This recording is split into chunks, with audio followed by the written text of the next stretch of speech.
All right, what is up, plant homies? I'm in my bedroom as always, and believe it or not, I'm in Southern California and it is 88 degrees today. It's piping hot. We have these things called the Santa Ana winds, and those are rolling through, so it's like 30% humidity, super dry. So I've been dying.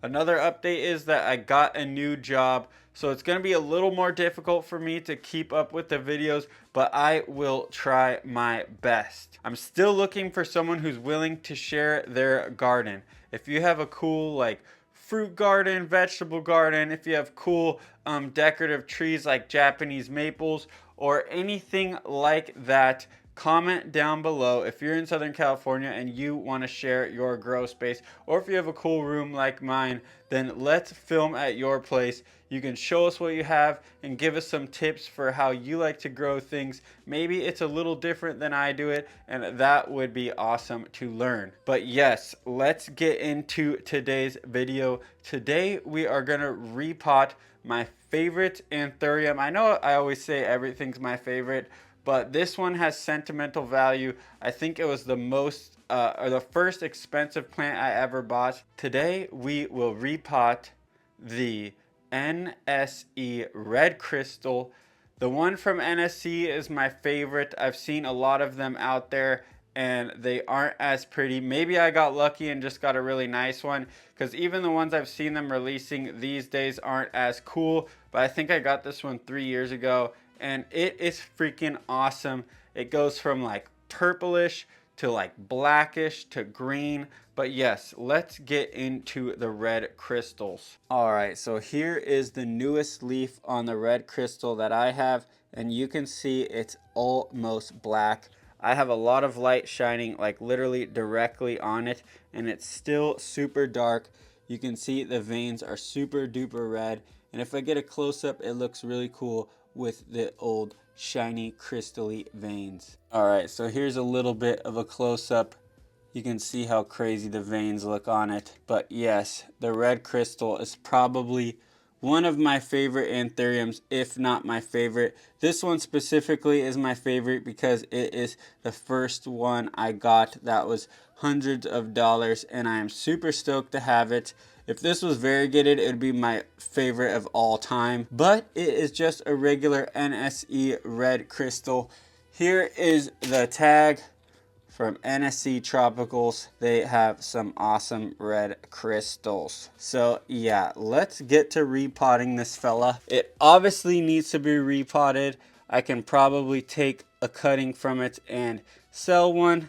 I've given one to my friend before and hers is awesome now, but this bad boy is ready for a repot. There it is from far away. Even looks amazing from back here.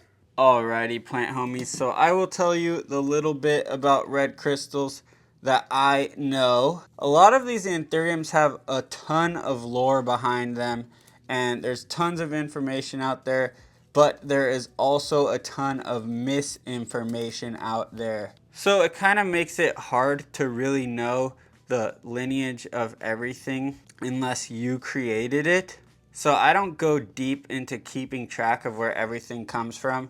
I know this for sure came from NSE. There's a lady there named Enid, like E-N-I-D, and I bought it directly from her. Well, not in person, but I messaged her on Facebook, and then she told me to go to her website, and then I bought it from her website, NSE Tropicals. So this is from NSE, and this is one of the original red crystal lines. I think the original stuff comes from a guy named Tim Anderson that is from Florida as well, and he is an OG Anthurium breeder. So that is mostly what I know about the Anthurium Red Crystal from NSE.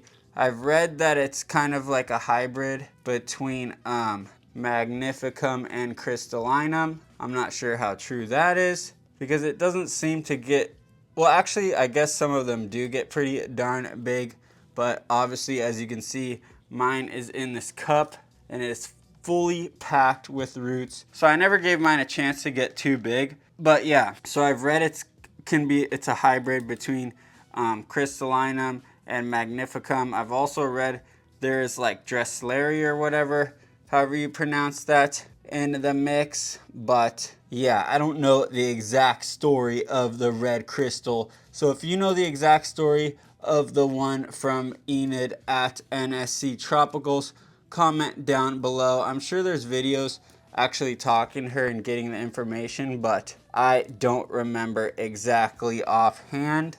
So if you do, comment down below. Let everybody know what you know about these bad boys. I have a hard time really going through all that type of information because there is so much misinformation out there.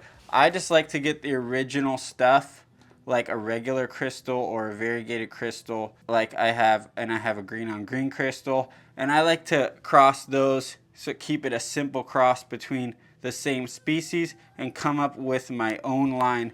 That is my goal, but I could not pass up a OG red crystal. So I got this a while ago. I think I paid $400 for it as basically a seedling. I guess they call them like teenagers online, but the leaves were probably like this big.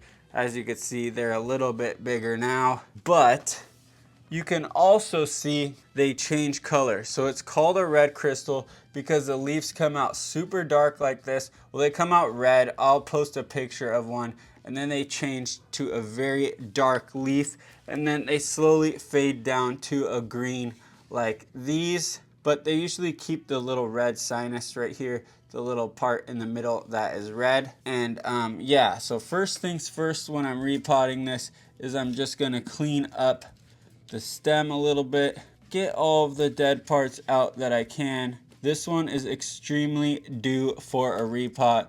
You can see there's a ton of roots poking out, so this is probably gonna grow big time when I put it in a new pot and these roots get buried. And hopefully there's enough down below where I can take a cutting and sell a piece of it, or keep a piece for myself and have two of them. I thought about doing that, but if there's a big enough piece for a cutting, there's probably big enough piece for two cuttings. So let's get into it.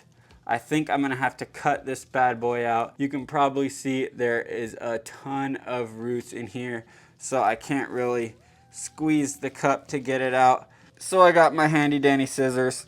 I'm gonna give the cup a little cut there and rip it open. There's also a flower that has some of the stigmatic fluid on it, as you can see, and I want to use the pollen to cross with my green on green crystal because I've read online that if you have a variegated leaf, the flower that comes out of it has a higher chance of producing a variegated baby, especially if you put two of them together. But it's crazy. I've been doing a little research on making variegated anthuriums, and my variegated crystal is about ready to start producing flowers. So that is next up on my list. I have a green on green one that's producing flowers, but I'm still kind of propagating it to get the green on green to stand out more. It used to stand out a lot on the first few leaves, but then it started losing its variegation. So I chopped it up super duper duper, and now I am about ready to propagate it. There is the cup, and you can see that cup was packed full of roots. So let's try and break this down a little bit and see what we come up with. I might have to take it outside and give it the old trusty dusty hose because this is really jam-packed tight with roots.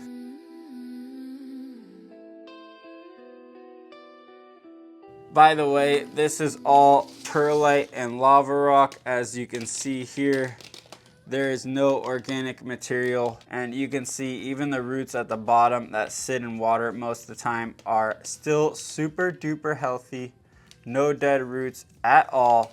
So don't be afraid to grow your anthurium in inorganic material like pumice or perlite or lava rock or anything like that. I know a lot of people have trouble with anthuriums, but give the perlite and pumice mixture a chance and just keep them watered. I keep a little tray at the bottom filled with water, and once that tray runs out of water, I re-water from the top. About every 2 to 3 days, I give it fresh water, and every time I do that, I fertilize because there's fertilizer in my water. And about once a month, I will water with reverse osmosis water or distilled water to clean out the salts from the soil, or I guess the soil's like all minerals. So I don't know if you call it soil or call it media, whatever you want to call it. I do rinse it with distilled water at least once a month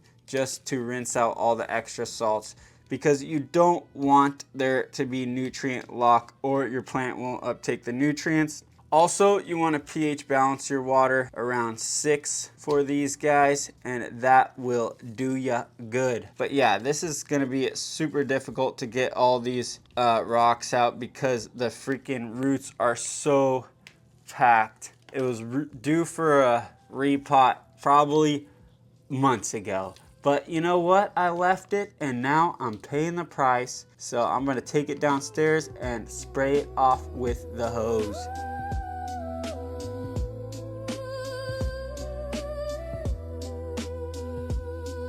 Alright, so here she is after a repot. I just shot this segment and talked about the roots and everything, but I realized the mic was tucked away in my shirt, so I'm going to refilm it.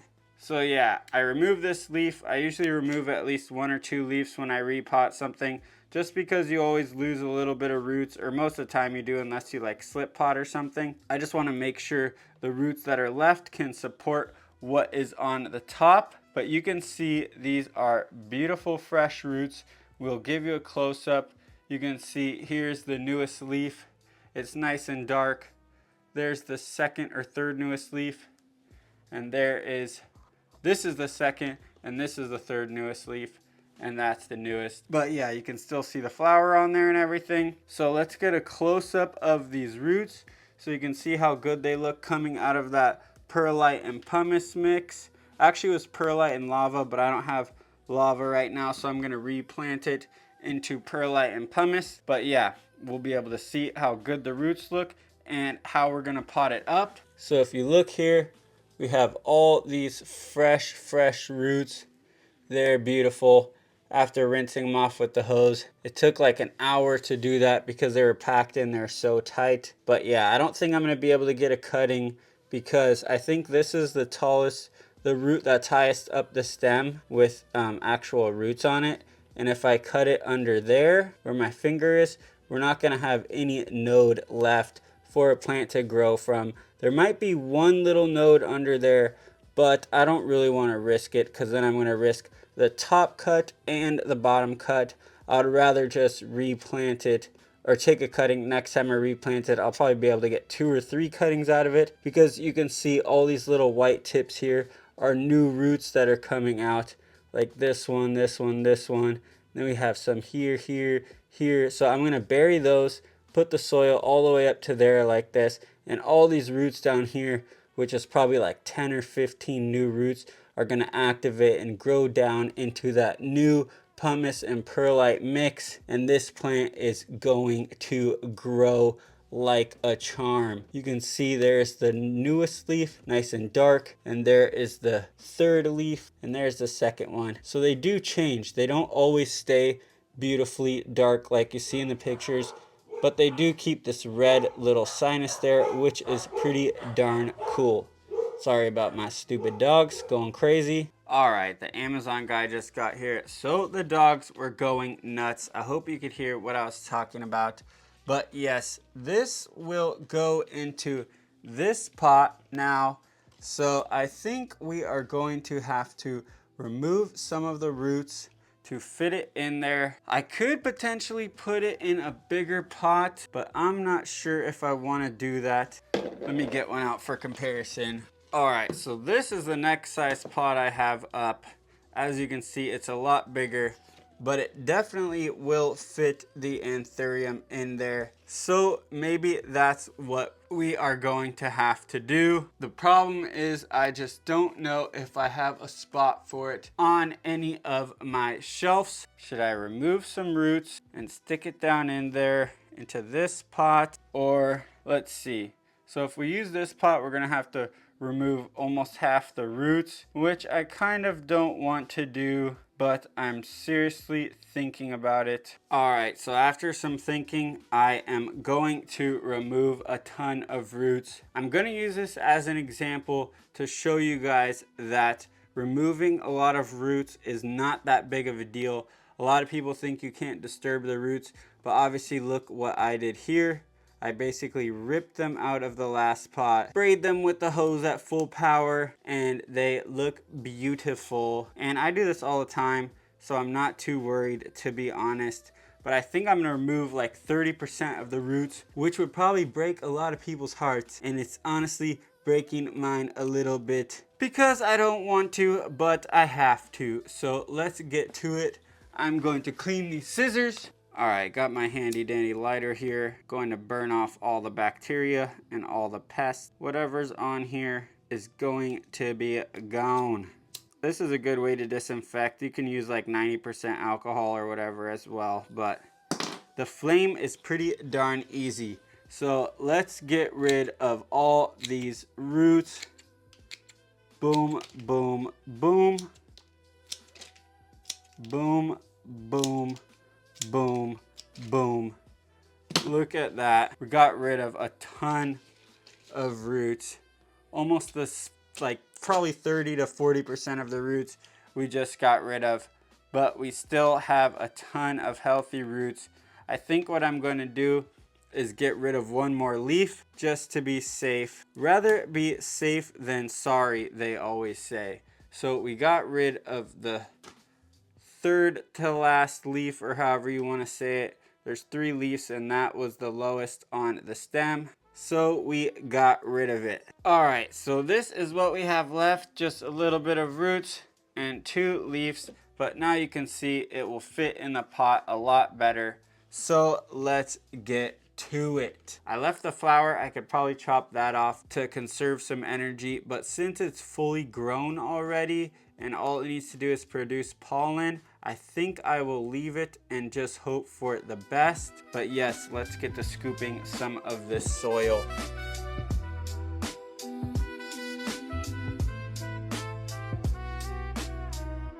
Alright, so you can see I was being a little rough there. Don't be afraid to try and make sure there's good contact with the roots and the soil. If there's any air gaps, it's not a big deal because we're using just perlite and pumice with a little bit of charcoal, so the airflow is amazing. But any place where there's air gaps in the root base, the roots will not grow, because obviously roots don't just grow into thin air. That's why the air roots are just brown and don't really do anything. But as soon as they get into the soil, they will sprout and they will start sucking up that water and that nutrients. I'm just checking here to make sure there's no big gaps in the soil. I usually try and hold it in the center, give it a couple taps down, give it a little shake, tap the sides here. Just make sure all of that soil falls into place, but we still try and keep that in the center because of our OCD. Give it a little wiggle, see if any's falling down in there, making sure we have good contact there. And then we will get it pretty close to the top. I do like to leave a little gap at the top because when I water, then the water isn't just falling out the sides. But we're gonna put it pretty deep in there so all those roots will activate, and we have ourselves a nicely potted red crystal. Let's get a close-up so you can see how deep I buried it. And then we will rinse it off with some reverse osmosis water. Get any of the leftover salts and dirt off of the leaves and the stem and everything. We'll rinse the pot under the bathtub to get all the dust out. And then we will give it a little fertilizer. And this baby will grow a new... I don't even know what I'm saying, but but this baby is about to grow like a friggin' giraffe. It's gonna go insane now that all those new roots are activated, and I'm super stoked. Even though we got rid of a lot of roots, there's gonna be a ton of new roots popping out, and this thing is gonna go insane in the freaking membrane. So let's check it out, get it washed up, and find a place for it on the shelf. All right, so there's all the roots we took out, and here are the leaves we took out. So these are the damages of repotting. Got a couple leaves, got a big pile of roots, but look at this baby now. She is ready to spread her wings. You can see we got it planted deep down in there. There's still a couple of roots that are poking out the top of the soil, but there's at least 10 new roots buried under there that are gonna activate. And you can even put a little sphagnum moss around here and these roots will activate. I might do that eventually, but I'm not too worried about it right now. But let's get this thing cleaned up and back on the shelf. Look how pretty that little red sinus is and how dark and pretty that leaf is. But you can see they do change to a normal green. But yeah, they look so cool right now.